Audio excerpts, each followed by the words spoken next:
إن الحمد لله نحمده ونستعينه ونستغفره ونعوذ بالله من شرور أنفسنا وسيئات أعمالنا من يهده الله فلا مضل له ومن يضلل فلا هادي له وأشهد أن لا إله إلا الله وحده لا شريك له وأشهد أن محمدا عبده ورسوله أما بعد فإن خير الحديث كتاب الله وخير الهدي هدي محمد صلى الله عليه وسلم وشر الأمور محدثاتها وكل محدثة بدعة وكل بدعة ضلالة وكل ضلالة في النار وكما قال عليه الصلاة والتسليم أعوذ بالله من الشيطان الرجيم بسم الله الرحمن الرحيم يا أيها الذين آمنوا اتقوا الله حق تقاته ولا تموتن إلا وأنتم مسلمون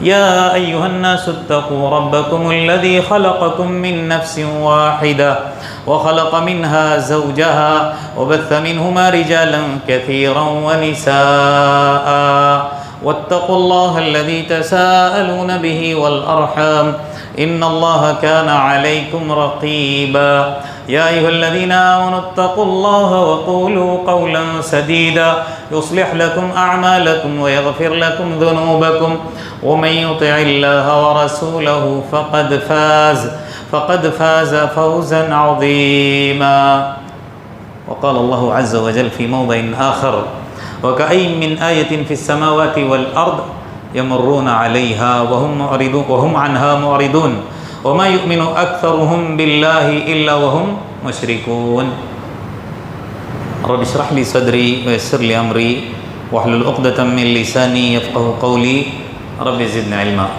سبحانك لا علم لنا إلا ما علمتنا إنك أنت العليم الحكيم رب يسر ولا تعسر وتمم بالخير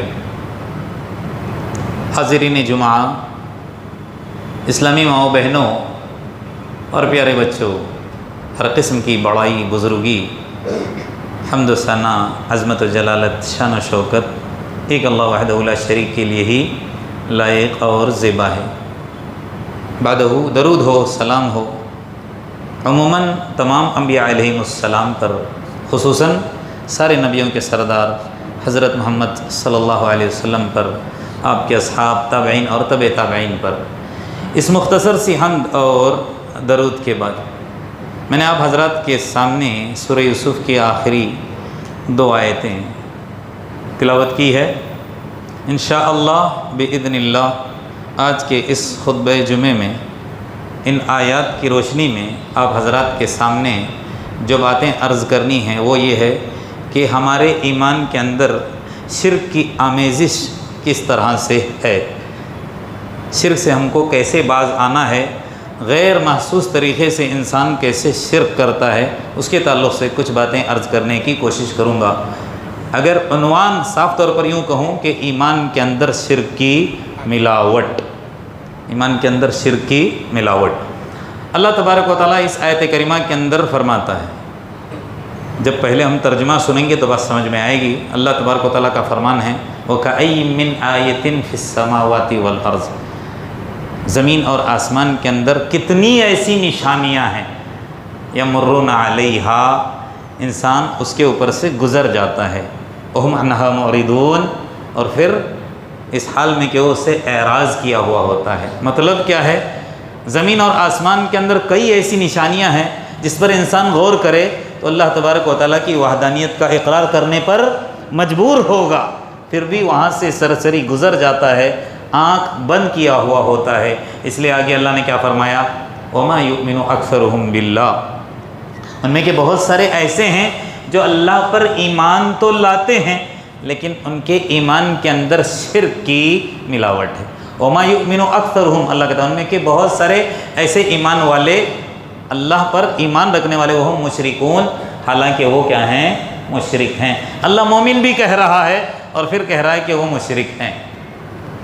اگر آپ مطالعہ کرو گے یا آپ نے اگر مطالعہ کیا ہوگا اس آیت کے تعلق سے، جو آیت میں نے ابھی آپ کے سامنے تلاوت کی ہے، تمام مفسرین اس کی تشریح کرتے ہوئے کہتے ہیں کہ اللہ تبارک و تعالیٰ نے جن کے بارے میں اس آیت کے اندر ذکر کیا ہے اس سے مراد مشرکین مکہ ہے۔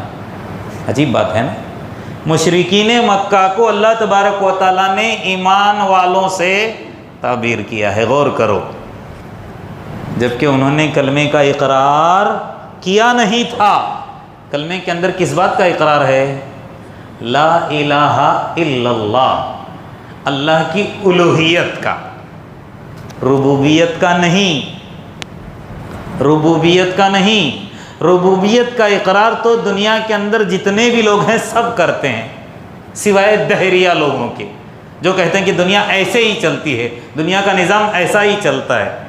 ورنہ دنیا کے اندر جتنے بھی ہیں، پتھر کے پوجنے والے ہوں، مورتی کے پوجنے والے ہوں، پیڑ پودوں کے پجاری ہوں، سب اللہ کی ربوبیت کو مانتے ہیں۔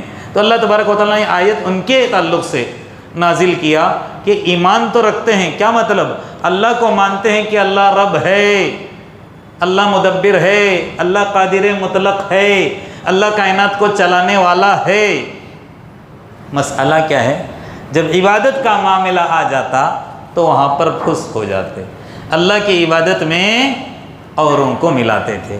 تلبیہ، ابھی 2 ہفتے پہلے میں جب آپ حضرات کے سامنے قربانی کے مسائل پر جب گفتگو کی تھی تو شاید وہ تلبیہ بھی ان کا، جو مشرکین مکہ زمانے جاہلیت کے اندر حج کرتے تھے، وہ بھی خانہ کعبہ کا طواف کرتے تھے تو ایک تلبیہ پڑھتے تھے، اور تلبیہ میں نے آپ لوگوں کے سامنے پڑھا تھا۔ آج پھر بتا دوں کیونکہ ٹاپک ہی کچھ ایسی ہے۔ کیا کہتے تھے؟ ابو لہب ہو، ابو جہل ہو، ذرا ان کی بات کو سنیں کہ یہ بھی اللہ تبارک و تعالیٰ کی ربوبیت کا کیا کرتے ہیں؟ اقرار کرتے ہیں، یعنی اس معاملے میں اللہ کو وہ اکیلا مانتے ہیں۔ یعنی ربوبیت کے معاملے میں ابو لہب، ابو جہل، نضر بن حارث، جتنے بھی ہیں، ولید ہوں، یہ سب کیا ہے؟ اللہ کی وحدانیت کا ربوبیت کے معاملے میں اقرار کیا کرتے تھے۔ کلمہ کیا تھا ان کا؟ لبیک، حج کرتے وقت کہتے، حاضر ہیں، لا شریک لک، اے اللہ ہم حاضر ہیں، تیرا کوئی شریک نہیں ہے۔ لبیک اللہم لبیک لا شریک لک لبیک، تیرا کوئی شریک نہیں، تو تو ہے اکیلا۔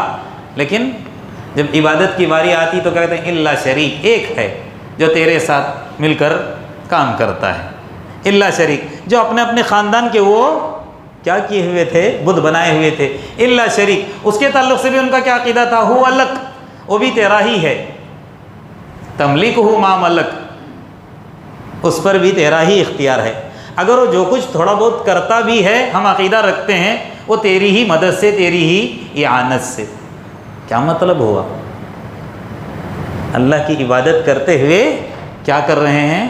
اوروں کو شریک کر رہے ہیں، اوروں کو ملا رہے ہیں۔ یہی بات اللہ تبارک و تعالیٰ کو پسند نہیں ہے۔ رہی بات رب ماننے کی، ہر کوئی مانتا ہے، یہ لوگ بھی مانتے تھے۔ اور جب ان سے پوچھا جاتا کہ تم اللہ کی عبادت میں اوروں کو ملاتے کیوں ہو، تو سورہ زمر کی ابتدائی آیات میں سے اللہ تبارک و تعالیٰ نے کیا کہا ان کے تعلق سے؟ ان کا عقیدہ بیان کرتے ہوئے، ما نعبدہم، ہم ان کی عبادت نہیں کرتے ہیں، الا لیقربونا الی اللہ زلفیٰ، تاکہ ہم کو اللہ کا مقرب بنا دیں، یعنی وسیلہ ان کو مانتے تھے۔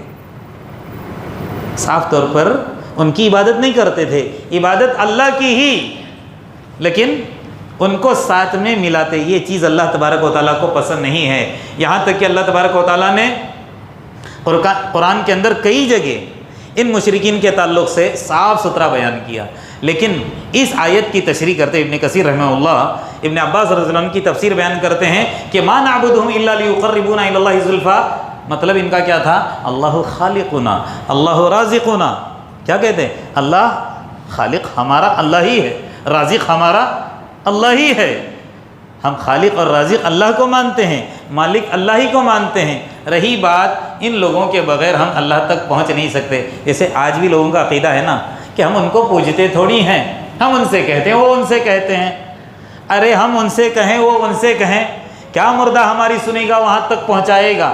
اللہ ہم سے ڈائریکٹ مخاطب ہوا ہے قرآن کے اندر، یا ایھا الذین آمنوا، یا ایھا الذین آمنوا، اے ایمان والو، کون ہے خطاب؟ اور اللہ نے کہا کہ ادعونی، مجھ سے مانگو، مجھ سے طلب کرو۔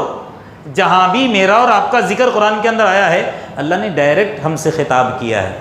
اگر آپ دیکھیں پچھلی امتوں کا ان سے خطاب کرنے کے لیے اللہ تبارک و تعالیٰ نے سہارا لیا انبیاء کا، یا موسیٰ قل لہم، یا موسیٰ قل لہم، یا عیسیٰ قل لہم، لیکن ہمارے نبی سے نہیں کہا، ڈائریکٹ مخاطب ہوا ہے کہیں کہیں اللہ تبارک و تعالیٰ نے بتانے کے لیے، ورنہ عام طور پر اگر آپ دیکھو گے اللہ تبارک و تعالیٰ نے ایمان والوں سے ڈائریکٹ خطاب کیا ہے۔ تو یہاں پر کیا کہا جا رہا ہے کہ اللہ تبارک و تعالیٰ کی عبادت کے اندر ہم اوروں کو اسے ملاتے ہیں کہ یہ ہم کو اللہ تک پہنچا دیں گے، ہم کو اس کا قریبی بنا دیں گے۔ اللہ نے دوسری جگہ کیا فرمایا ان کے عقائد کے تعلق سے؟ وَلَئِن سَأَلْتَهُمْ، اگر ان سے پوچھو گے، کن سے؟ مسلمانوں کی بات نہیں آ رہی ہے، کلمے کا اقرار کرنے والوں کی بات نہیں آ رہی ہے، مشرکین کے تعلق سے۔ وَلَئِن سَأَلْتَهُمْ مَنْ خَلَقَ السَّمَاوَاتِ وَالْأَرْضَ، آسمان اور زمین کس نے پیدا کیا؟ کیا کہیں گے؟ وَسَخَّرَ الشَّمْسَ وَالْقَمَرَ، سورج اور چاند کو کس نے مسخر کیا؟ لَيَقُولُنَّ اللَّهُ، ان کی زبان سے کیا نکلے گا؟ کہیں گے اللہ ہی نے۔ اور یہاں تاکید کا جملہ اللہ نے استعمال کیا، ضرور بھی ضرور کہیں گے کہ اس کا پیدا کرنے والا زمین آسمان کا کون ہے؟ اللہ تبارک و تعالیٰ۔ کہیں اللہ تبارک و تعالیٰ نے یہ بھی فوراً کہا وَلَئِن سَأَلْتُمْ مَن نَزَّلَ مِنَ السَّمَاءِ مَاءً، آسمان سے پانی کون اتارتا ہے؟ بارش کا نزول کرنے والا۔ پھر زمین مردہ ہو جاتی ہے گرمی کے دنوں میں، اس زمین کو پھر دوبارہ زندہ کرتا ہے، وہاں سے پیڑ پودے اگتے ہیں۔ فَأَحْيَا بِهِ الْأَرْضَ بَعْدَ مَوْتِهَا، اگر پوچھو گے کیا کہیں گے؟ یہاں پر بھی ضرور اللہ۔ لیکن افسوس کیا ہوتا ہے، اللہ تبارک و تعالیٰ نے جتنی بھی آیتیں میں نے ابھی پڑھ کر آپ کے سامنے سمجھایا آپ کو، تمام مفسرین یہ کہتے تھے کہ یہ مشرکین مکہ کے بارے میں، لیکن افسوس صد افسوس کہ آج اس آیت کا مصداق نام نہاد مسلمان بنا ہوا ہے۔ وہ مشرکین کچھ حد تک ٹھیک تھے، لیکن آج کا مشرک اللہ کی عبادت میں ملانے کے ساتھ ساتھ اپنا جو معبودان باطل جس کی وہ پوجا کرتا ہے، اللہ کا درجہ دیے ہوئے ہے، کہیں اللہ کے مقابلے میں تو چھوڑو اس سے بھی اوپر لے جاتا ہے۔ کتنی خطرناک بات ہے۔ اور یہ میں کسی اور کی بات نہیں کر رہا ہوں، مسلمان، نام نہاد مسلمان، کلمے کا اقرار کرتے ہیں، محمد صلی اللہ علیہ وسلم کی رسالت کا اقرار کرتے ہیں، قرآن کو مانتے ہیں، آخرت پر یقین ہے، فرشتوں پر یقین ہے، دوبارہ اٹھائے جانے والے دن پر یقین ہے، پھر بھی اللہ کی عبادت میں اوروں کو شریک کرتے ہیں۔ یعنی ان آیت کا مصداق آج نام نہاد مسلمان بنا ہوا ہے۔ تو کچھ صورتیں ہیں جو مضمون آج آپ حضرات کے سامنے مجھے بیان کرنا ہے۔ ہم کہتے ہیں کہ ہم مسلمان ہیں، ہم مومن ہیں، ہم کلمہ لا الہ الا اللہ کا اقرار کرتے ہیں، لیکن کچھ ایسی شکلیں ہیں شیطان نے ہم کو ورغلا کر ہم مسلمان ہونے کے ساتھ ساتھ شرک کریں، ایسا ہم کو شرک کے اندر ڈال دیا ہے جس کا مجھ کو اور آپ کو احساس نہیں ہو پا رہا ہے۔ تو کچھ شکلیں ہیں، جو شکلیں آپ کے سامنے آئیں گی تو بات سمجھ میں آئے گی۔ سب سے پہلی بات وہ کون سی ہے؟ شخصیت پرستی۔ اب میں آپ کو بتاتا ہوں، سب سے پہلی بات کیا ہے؟ نیک لوگوں کی محبت کے اندر غلو انسان کرنے لگا ہے، نیک لوگوں کی محبت کے اندر غلو کرنے لگا ہے۔ اچھے لوگوں سے محبت کرنا، ان سے ملنا، ان کے مجالس میں بیٹھنا، ان سے علم حاصل کرنا، ان سے فیض حاصل کرنا منع نہیں ہے۔ منع ہے کیا؟ نہیں ہے۔ شخصیت پسندی سے منع نہیں کیا گیا ہے۔ اللہ نے قرآن کے اندر کیا کہا؟ اصبر نفسک مع الذین یدعون ربهم بالغداۃ والعشی۔ اور یہ خطاب کس سے ہے پتہ ہے؟ کس سے ہے؟ اللہ کے رسول صلی اللہ علیہ وسلم سے ہے۔ اندازہ لگاؤ، اللہ تبارک و تعالیٰ نے اپنے نبی سے کہا کہ آپ ان لوگوں کے ساتھ اپنے آپ کو بٹھائے رکھو جو صبح شام اللہ کو یاد کرتے ہیں، اللہ کی رضا چاہتے ہیں۔ یعنی اے نبی، تیری امت کے اندر ایسے ہیں جو خالص اللہ کی رضا چاہتے ہیں، صبح شام اللہ کی یاد میں لگے رہتے ہیں، آپ ان کے ساتھ اپنے آپ کو لگائے رکھو۔ اس کا مطلب کیا ہوا؟ علماء سے محبت کرنا، ان کے پاس بیٹھنا، ان سے علم حاصل کرنا یہ منع نہیں ہے، لیکن علماء پرستی اس سے منع کیا گیا ہے۔ کسی عالم سے ہم ایسے جڑ جاتے ہیں، اس کی بات اول، اس کی بات آخری، نبی کی بات آنے پر بھی کیا کرتے ہیں؟ اس کی بات کو فوقیت دیتے ہیں، نا فلاں مولانا نے کہا ہے۔ یہ بالکل غلط ہے، یہ بالکل غلط ہے۔ اور چاہے زندہ انسان ہو چاہے مردہ انسان ہو، اس کی پرستی سے منع کیا گیا ہے، ان کی محبت ہمارے دلوں کے اندر بٹھانے سے منع نہیں کیا گیا ہے۔ اسی کو کہتے ہیں محبت میں غلو، کہ پسندی سے پرستی میں کیا ہوتا ہے، انسان مبتلا ہو جاتا ہے۔ اللہ کے رسول صلی اللہ علیہ وسلم کے آخری ایام چل رہے ہیں، اللہ کے رسول صلی اللہ علیہ وسلم کے آخری ایام چل رہے ہیں، دنیا سے جاتے ہوئے غشی بار بار طاری ہو رہی ہے، لیکن ایسے موقع پر بھی اپنے چہرے سے چادر ہٹا کر جو بات عائشہ رضی اللہ عنہ کے سامنے بیان کر رہے ہوں کیا تھی؟ ماں عائشہ فرماتی ہیں اللہ کے کے آخری الفاظ، لعن اللہ تبارک و تعالیٰ ان لوگوں پر لعنت کرے۔ کن لوگوں کے اوپر؟ علی الیہودی والنصارى، لعنت اللہ علی الیہودی والنصارى، یہودیوں پر اور نصرانیوں پر اللہ کی لعنت ہو۔ کیا کہا؟ اتخذوا قبور انبیائہم مساجدہ، ان لوگوں نے کیا کر دیا؟ اپنے انبیاء کی قبروں کو سجدے گاہ بنا دیا۔ آج نام نہاد مسلمان کیا ہے کہ نہیں؟ مزاریں جا کر دیکھو، ایسی ایسی حالتیں ہیں، خون کے آنسو رونا پڑے گا۔ اور یہ کون کر رہا ہے؟ جس کے پاس علم نہیں ہے، لیکن تھوڑے بہت علم والے بھی اس کے اندر ملے ہوئے ہیں، جو اپنے پیٹ کے خاطر ان کو اس گمراہی کے اندر ڈھکیلے ہوئے ہیں۔ اور ان تماموں کو گھمانے والا کون ہے؟ شیطان ہے۔ آج شیطان ہم کو ورغلا رہا ہے، بہکا رہا ہے، غیر محسوس طریقے سے ہم کو شرک کے اندر ڈال رہا ہے۔ جب وہاں حاضری ہوگی اللہ تبارک و تعالیٰ کے سامنے، اپنا دامن چھڑائے گا، صاف کہے گا میں نے نہیں کہا تھا، میں نے نہیں کہا تھا، میں تم سے ملا ہوا نہیں ہوں، میں نے کہا اور میری مان لی، اب چلو چکھو۔ تو ایسا نہ ہو، اللہ میرے اور آپ کی حفاظت فرمائے۔ ایک چیز کیا ہے؟ نیک لوگوں کی محبت کے اندر غلو، شخصیت پسندی کی اجازت ہے، شخصیت پرستی بالکل جائز نہیں ہے۔ دوسری چیز آثار پرستی، ذرا اس بات پر غور کریں، کیا مطلب؟ آثار پرستی کا مطلب آج بھی الحمدللہ ہمارے یہاں تو بالکل نہیں ہے، لیکن بر صغیر کے اندر کہیں لوگ پیڑ کو متبرک سمجھتے ہیں، کہیں کسی بڑے پتھر کو بابرکت سمجھتے ہیں، کہیں جھنڈے گڑے ہوئے ہیں اور اس کے اطراف میں دھاگے باندھے جاتے ہیں، فلانے فلانے کے لیے، فلانے فلانے، دنیا بھر کے آستانے ہیں، اور اس کی لوگ کیا کر رہے ہیں؟ پرستش کر رہے ہیں، جبکہ یہ بالکل غلط ہے، اسلام اس کی اجازت نہیں دیتا۔ ذرا اندازہ لگاؤ، اللہ کے رسول صلی اللہ علیہ وسلم کے زمانے کے اندر ہوا کیا؟ اللہ کے وسلم کسی غزوے کے موقع پر اپنے صحابہ کے ساتھ تبوک یا کہیں کسی سفر پر جا رہے تھے، تو راستے میں وہاں پر ایک پیڑ تھا جس کو کیا کہا جاتا ہے؟ ذاتو انوات۔ مشرکین اس زمانے کے اس پیڑ کو بڑا بابرکت سمجھتے تھے اور اپنے ہتھیار اس پر لٹکاتے تھے۔ اس سے وہ کیا سمجھتے تھے کہ ہم یہاں پر اگر لٹکائیں گے تو ہم کو ہمارے معرکے کے اندر کیا ہوگی؟ کامیابی ہم کو نصیب ہوگی۔ ان کا یہ عقیدہ تھا۔ تو مشرکین کو جب لٹکاتے ہوئے مسلمانوں نے دیکھا، وہ کون سے مسلمان؟ جو 2-4 دن یا 8 دن ہو چکے تھے مسلمان ہو کر، کلمے کا اقرار کر کے، تازہ تازہ نئے نئے مسلمان۔ کہتا نا نیا نیا جب کچھ سمجھ میں آتی ہے تو پرانی عادتیں جاتی نہیں ہیں۔ آج بھی ہے، اگر آدمی صحیح سمجھ اس کو آ جاتی ہے، قرآن سنت کو اپنا لیتا ہے، پھر بھی کبھی کبھی غیر محسوس طریقے سے وہ جملے جو پہلے کہا کرتے تھے وہ جملے نکل جاتے ہیں، پھر وہ فوراً رجوع کرتا، توبہ توبہ مجھ سے غلطی ہو گئی، اللہ معاف کرنا۔ یہاں پر بھی ایسا ہی معاملہ تھا، ابھی ان کا عقیدہ مضبوط نہیں ہوا تھا۔ کیا کہنے لگے؟ اللہ کے رسول صلی اللہ علیہ وسلم سے کہنے لگے یا رسول اللہ اجعل لنا ذات انوات کما لہم ذات انوات، ہمارے لیے بھی ایسے ہی ایک پیڑ بنا دیجئے جیسے ان لوگوں کے لیے ہے، جیسے وہ تبرک حاصل کرتے ہیں ہمارے لیے بھی۔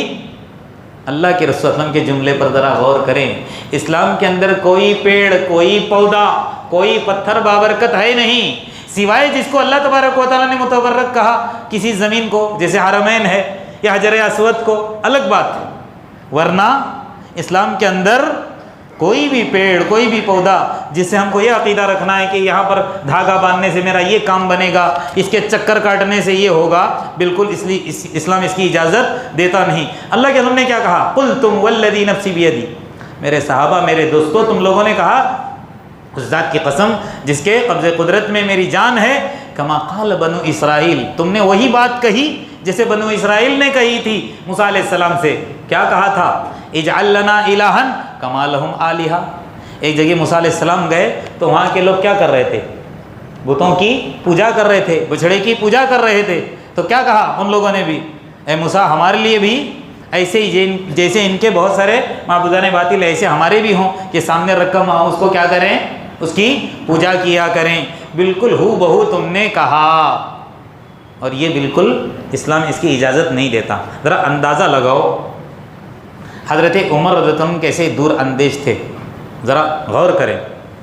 اللہ کے رسول صلی اللہ علیہ وسلم کے زمانے کے اندر ایک بیعت ہوئی تھی جس کو بیعت رضوان کہا جاتا ہے، ایک پیڑ کے نیچے حدیبیہ کے مقام پر، ہے نہیں، ہم سبھی جانتے ہیں۔ اللہ تبارک و تعالیٰ نے آیت بھی قرآن کے اندر کیا اتاری ہے، لقد رضی اللہ عن المؤمنین اذ یبایعونک تحت الشجرہ، ہے نہیں، درخت کا ذکر آتا ہے جس کے نیچے بیٹھ کر کچھ صحابہ کرام نے اللہ کے رسول کے ہاتھوں بیعت کی تھی اور ان کو جنت کا پروانہ دیا گیا تھا۔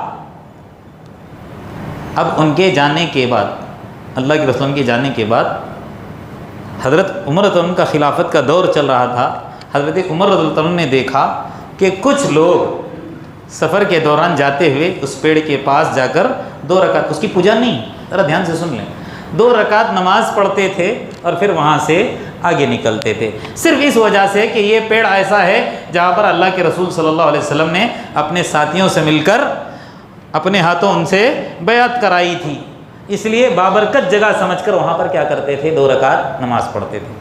حضرت عمر رضی اللہ عنہ نے دیکھا کہ ہاں معاملہ بڑا گمبھیر ہے، اگر یہ سلسلہ ایسا چلتا رہا اور علماء اٹھا دیے گئے، جانکار اٹھا دیے گئے، تو آنے والی نسل یہاں بجائے 2 رکعت پڑھنے کے سلسلہ کہاں چلا جائے گا، اس کی پوجا پاٹ تک چلا جائے گا۔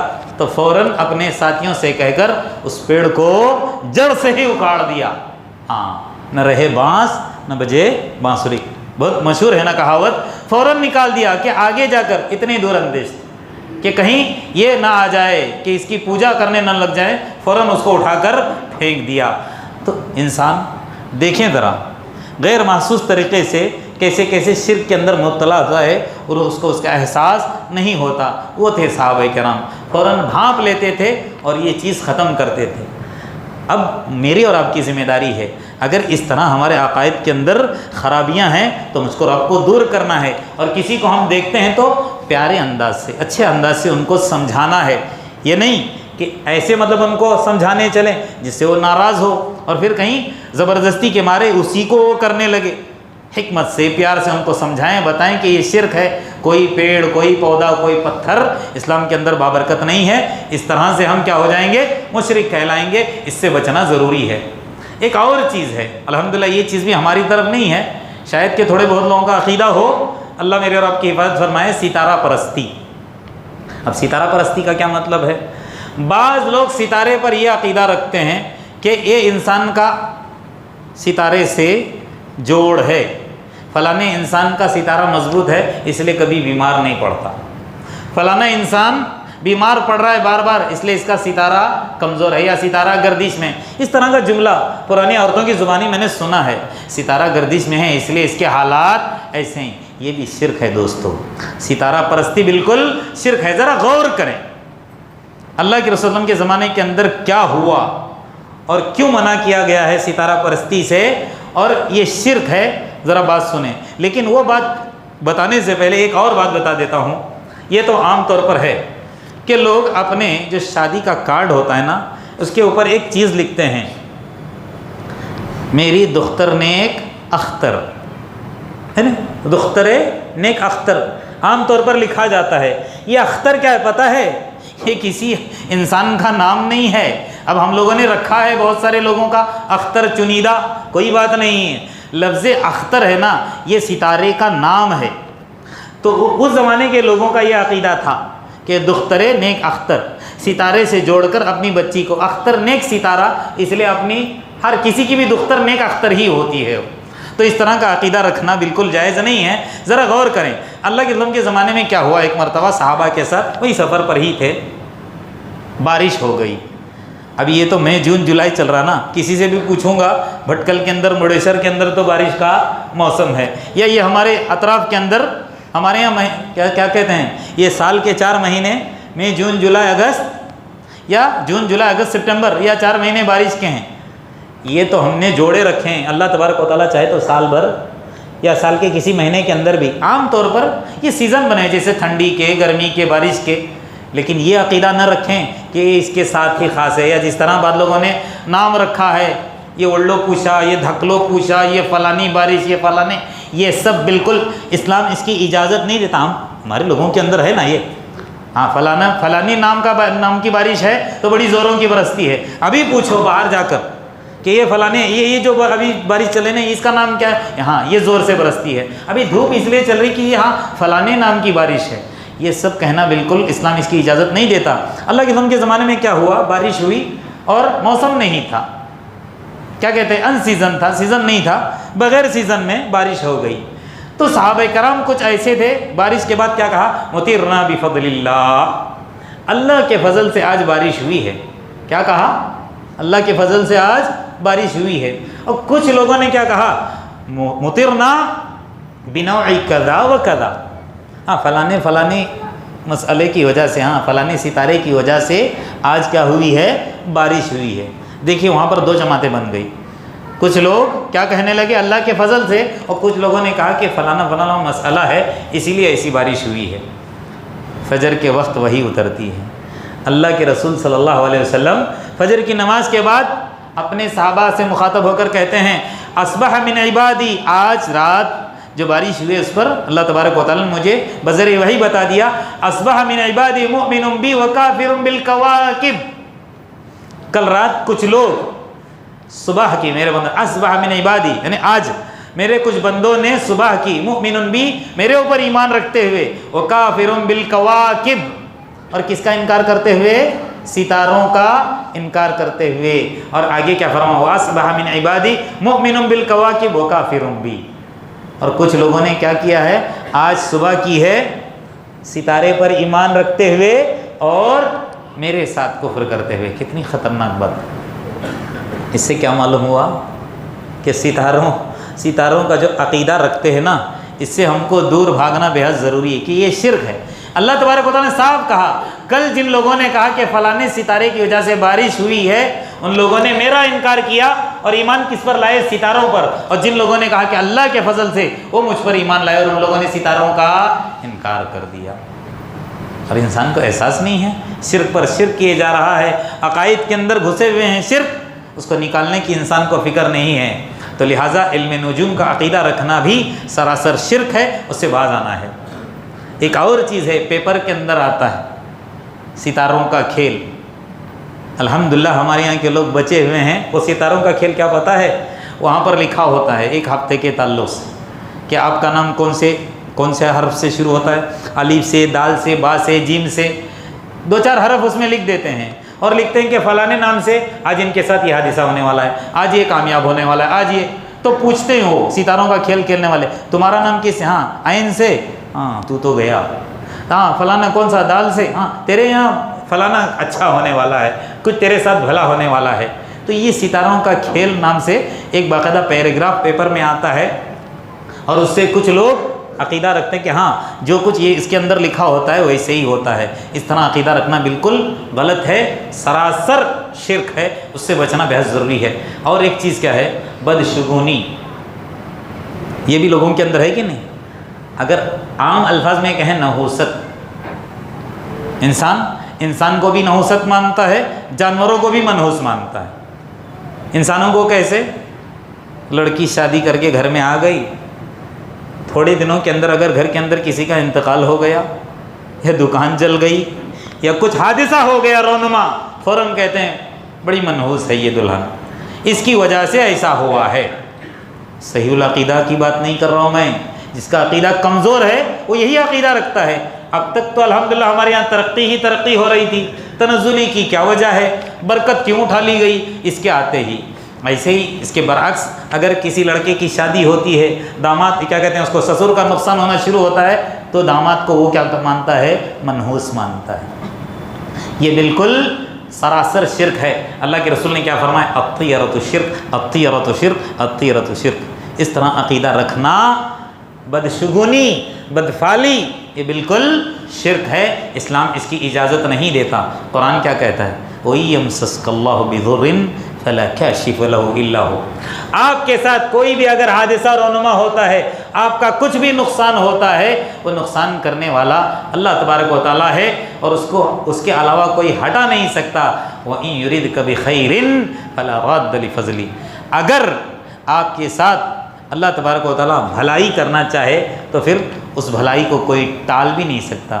اللہ آپ کا برا کرنا چاہے تو کوئی آپ کا بھلا نہیں کر سکتا، اللہ آپ کا بھلا کرنا چاہے تو کوئی برا نہیں کر سکتا۔ لہٰذا بدشگونی، بدفعلی، لوگوں کو منحوس جاننا یہ بالکل غلط ہے۔ عام طور پر میں نے لوگوں کو کہتے ہوئے سنا ہے، رات کے وقت اگر کسی کے گھر کے پاس کتا رونا شروع کرے تو کہتے ہیں ارے بڑا مسئلہ ہے، کچھ حادثہ رونما ہونے والا ہے۔ عام طور پر لوگوں کی زبان پہ تھا، اب تو الحمدللہ نکل گیا، سامنے سے آپ سفر کرتے ہیں، سامنے سے بلی نے رستہ کاٹا، کالی بلی گزری ہے، اب فوراً وہ گھماتا ہے گاڑی، آگے نہیں لے جاتا کہیں حادثہ نہ ہو جائے۔ یہ سب کیا ہے؟ شرکیہ عقائد ہیں، اس سے باز آنا ضروری ہے۔ اس لیے اللہ نے کیا فرمایا؟ وَمَا يُؤْمِنُ أَكْثَرُهُمْ إِلَّا بِاللَّهِ إِلَّا وَهُمْ مُشْرِكُونَ، مومن ہے، ایمان والا ہے، پھر بھی شرک کرتا رہتا ہے، اس کو احساس نہیں ہوتا۔ پانچویں چیز تعویذ گھنٹے ہیں، بہت خطرناک چیز ہے۔ ہاں، اس کو صاف طور پر اللہ نے کیا فرمایا؟ من علق تمیمۃ فقد اشرک، جو تعویذ لٹکاتا ہے نا وہ شرک کرتا ہے، وہ کسی قسم کی تعویذ ہو۔ قرآنی آیات بھی اگر لکھ کر لٹکاتا ہے شرک ہی ہے، وہ ناجائز کہو۔ اور یہاں قرآنی آیات بھی کیوں؟ اس کا عقیدہ اس سے جڑا ہوتا ہے کہ فلانی آیت کی وجہ سے ہی میں بچا ہوا ہوں، ورنہ میں مر جاتا۔ قرآنی آیات تحریری، اور پھر اگر وہاں اکھڑے لکھے ہوئے ہیں، غلط طریقے کے اعداد ہیں، یا جبریل یا میکائیل یا فلانا یا اس طرح کے ہیں۔ میں نے بہت سارے لوگوں کی تعویذ کھول کر دیکھا، سوائے عدد کے 7 8 6 4 5 2 یہ جو کہتے ہیں نا ابجد حوض کلیمن ہوتی کیا کیا سب تھے، اس کے مطابق یہ سب غلط ہے دوستو۔ تحریری بھی غلط ہے، اور دوسری چیز دھاگا۔ تعویذ کے اندر ایک تو ہوتا ہے تحریری، لکھ کر لٹکاتے ہیں، دوسرے کیا ہوتا ہے؟ دھاگا ہے، دھاگے کے اوپر کچھ پڑھ کے منتر ڈال کر کے دے دیتے ہیں، اب وہ لٹکاتے ہیں۔ اب نکالنے جائے مت نکالنا، بڑا بابرکت ہے، یہ نکالوں گا تو اسی دن میرا خاتمہ ہو جائے گا، بالکل غلط ہے۔ لٹکانا، باندھنا، یہاں تک کہ بعض لوگوں کو آپ نے دیکھا ہوگا منکے اور پتھر پر ان کا عقیدہ ہوتا ہے، اور یہ کہاں ہوتا ہے؟ انگوٹھی کے اندر ہے بزنس کرنے والے، یہ پتھر اب وہ اپنے انگوٹھی کے اندر، ہمیشہ وہ انگوٹھی، چاندی کی انگوٹھی جائز ہے، اسلام اجازت دیتا ہے، لیکن اصل وہ چاندی کی انگوٹھی نہیں پہنتا ہے، وہ غلط عقیدے والی انگوٹھی ہے، اس کے اندر ایسا پتھر لٹکا ہوا ہے کہ اس سے اس کا کام بنتا رہتا ہے، نعوذ باللہ۔ بالکل اس طرح کوئی ابھی شروع میں نے کہا نا، کوئی پتھر، کوئی من کا، کوئی منی، سمجھ رہے نا؟ یہ سب بابرکت اسلام کے اندر ہے ہی نہیں، اس کی کوئی حیثیت نہیں ہے۔ مسئلہ کیا ہے؟ ہم اگر کہیں جانا چاہتے ہیں تو اللہ تبارک و تعالیٰ وہیں پر ہم کو اسی راستے پر ہی چھوڑ دیتا ہے۔ انا عند ظن عبدی بی، حدیث قدسی ہے، میں بندے کے گمان کے مطابق کرتا ہوں، جیسا عقیدہ ویسا کام۔ ایک انسان اگر سمجھتا ہے کہ پتھر مجھے دیتا ہے، اللہ پتھر کے حوالے کر دیتا ہے، اور اس کو پتھر سے ہی ملتا رہتا ہے۔ دینے والا اللہ ہے، لیکن اس کا عقیدہ اس پتھر سے جڑ جاتا ہے، پیڑ سے جڑ جاتا ہے۔ بس سمجھ میں آ رہی ہے؟ تو اللہ تبارک و تعالیٰ سے پناہ مانگے کہ اللہ اس طرح کی شرکیہ اعمال سے اللہ میری اور میرے گھر والوں کی، بلکہ پورے امت مسلمہ کی کیا کر تو حفاظت کر اور دور رکھ۔ اور ڈھونڈنا ضروری ہے، دماغ کے اندر کیسا مطلب ہمارا عقیدہ ہے، دل کے اندر کیا ہمارے پکتا رہتا ہے، کہیں اس کے ذریعے سے ہم مشرک تو نہیں کہلائیں گے، کہیں اللہ تبارک و تعالیٰ اس سے ناراض تو نہیں ہوگا، کہیں ہم غیر محسوس طریقے سے اللہ کی عبادت کے اندر کسی اور کو ملا نہیں رہے نا۔ ڈھونڈنا پڑے گا شرک کی باریکیوں کو، تبھی جا کر ہم صحیح معنی میں مومن کہلائیں گے، ورنہ کرتے رہیں گے، آنکھ بند ہو جائے گی تب معلوم ہوگا۔ اللہ تبارک و تعالیٰ، یاد رکھ لیجئے قرآن کے اندر کیا فرمایا؟ ان اللہ لا یغفر ان یشرک بہ ویغفر ما دون ذلک لمن یشاء، اللہ سب کی بخشش کرے گا، آسمان سے لے کر زمین تک گناہیں لے کر جاؤ، ایک وقت آئے گا اللہ تبارک و تعالیٰ اس کو بخش کر جنت ضرور دے گا، لیکن آپ خوب سوشل ورک کر کے گئے ہیں، خوب لوگوں کو پیسہ دیے ہیں، خوب دان کیے ہیں، لیکن اللہ کے ساتھ اوروں کو ملاتے ہوئے آپ کے عقائد کے اندر شرک تھا اور آپ کا انتقال ہو گیا، سمجھ لو وہاں پر بخشش نہیں ہونے والی۔ لاکھ انسان چلائے گا، جہنم سے اس کو نکالا نہیں جائے گا۔ اللہ میرے اور آپ کی حفاظت فرمائے۔ ایک اور ہے، وہ کیا مسئلہ ہے پتہ ہے؟ وہ ہے عاملوں کا چکر۔ میں نے شروع میں کہا کہ کسی بھی مولانا کے اخلاق سے متاثر ہو کر اس سے علم حاصل کرنا، اس کے پاس بیٹھنا، اس کا ساتھ دینا، اس کی باتوں پر عمل کرنا یہ منع نہیں ہے، لیکن کسی عامل سے اس عقیدے کے ساتھ جڑے رہنا کہ گھر میں کوئی بھی کام کرنا ہو پہلے اس سے پوچھیں گے، ہاں ہمارے فلانے مولانا ہیں، اس کے بغیر کام ہی کوئی نہیں کرتے، اگر وہ کہے کہ وہ مت کرنا نہیں کریں گے، وہ کہے گے کریں گے۔ بس سمجھ میں آ رہی ہے؟ رائے مشورہ الگ چیز ہوتی ہے، لیکن ہر معاملے میں اس کو اللہ اور اس کو رب کا درجہ دے کر بٹھا دینا، اس کو الہ بنا دینا، اسلام اس کی اجازت نہیں دیتا۔ کاہنوں کے تعلق سے، عاملوں کے تعلق سے اللہ کے رسول نے کیا کہا ذرا سنیے۔ جو انسان من اتا کاہنن، کوئی انسان کسی نجومی کے پاس، کسی کاہن کے پاس، کسی عامل کے پاس آتا ہے اور سوال کرتا ہے، خالی صرف سوال کرتا ہے، حدیث کے اندر کیا آتا ہے، لم تقبل صلاۃ 40 یوم، 40 دن کی اس کی نماز رد کر دی جاتی، قبول نہیں ہوتی۔ یہ تو خالی عامل کے پاس گیا، کچھ لیا نہیں اس سے، خالی سوال کیا، اس سے گفتگو کیا، معلوم ہے کہ فلانا اس کا کام ہی یہی ہے، جادو ٹونا کرنے والا ہے، معلوم ہے ہم کو، اس کے پاس جانے سے 40 دن کی نماز ہماری ختم، حقارت، ضائع، برباد۔ ایک روایت کے اندر کیا فرمایا اللہ کے وسلم نے، انسان اگر کسی عامل کے پاس جاتا ہے اور اس کی باتوں کی تصدیق کرتا ہے، آپ چاہ رہے تھے فلانی چیز کرنا، اس نے منع کر دیا، اور معلوم ہے بڑا مشہور ہے، ہاں اس کی بہت چلتی ہے، آپ نے یہ عقیدہ رکھ کر اس کی بات مان کر کوئی کام نہیں کیا، تو کیا کریں معلوم، فقد کفر بما انزل محمد صلی اللہ علیہ وسلم کی شریعت کا انکار کرنے والا ہے۔ کتنی خطرناک بات، انسان یہاں لوگوں کے سامنے مسلمان بن کر زندگی گزار رہا ہے، وہاں اللہ تبارک و تعالیٰ کے رجسٹر میں وہ مسلمان نہیں کہلائے گا۔ بس آخر میں اللہ تبارک و تعالیٰ سے یہی میری دعا ہے کہ اللہ تبارک و تعالیٰ میرے اور آپ کی شرکیہ اعمال ہو یا شرکیہ عقائد ہو، اس سے حفاظت فرمائے۔ اللہ تبارک و تعالیٰ مجھ کو اور آپ کو دین کا صحیح فہم، صحیح سمجھ عطا کرے۔ اللہ تبارک و تعالیٰ ہر طرح کے گندے عقائد اور ہر طرح کی بری خرافات جو ہوتی ہے اس سے مجھ کو اور آپ کو دور رکھے۔ اللہ تبارک و تعالیٰ میرے اور آپ کے ایمان کے اندر تقویت عطا کرے۔ اللہ تبارک و تعالیٰ میرے اور آپ کے دلوں کے اندر اپنا ڈر، اپنا خوف بٹھائے۔ اللہ تبارک و تعالیٰ حقیقی معنی میں مجھ کو اور آپ کو سچا پکا موحد بنا دے، اپنی خالص عبادت کرنے کی توفیق عطا فرمائے۔ اللہ تبارک و تعالیٰ اپنی عبادت میں کسی بھی طریقے سے اوروں کو ملانے سے محفوظ رکھے۔ اللہ تبارک و تعالیٰ جتنے ہم میں پریشان حال ہیں اللہ ان کی پریشانیوں کو دور رکھے، جتنے بھی مقروضین ہیں اللہ تبارک و تعالیٰ ان کے قرضوں کی غیب سے ادائیگی کی شکل صورتیں پیدا فرمائے، جتنی بن بیاں بچیاں ہیں اللہ تبارک و تعالیٰ ان کے بہترین جوڑ کا انتظام فرمائے، ناجائز مقدمات کے اندر جتنے بھی ماخوذ ہیں، ملوث ہیں، اللہ تبارک و تعالیٰ غیب سے ان کی خلاصی کے فیصلے فرمائیں۔ آمین۔ وآخر دعوانا الحمد للہ رب العالمین۔ بارک اللہ لی ولکم فی القرآن العظیم ونفعنی وإیاکم بما فیہ من الآیات والذکر الحکیم۔ اقول قولی ھذا واستغفر اللہ لی ولکم ولسائر المسلمین من کل ذنب فاستغفروہ انہ هو الغفور الرحیم۔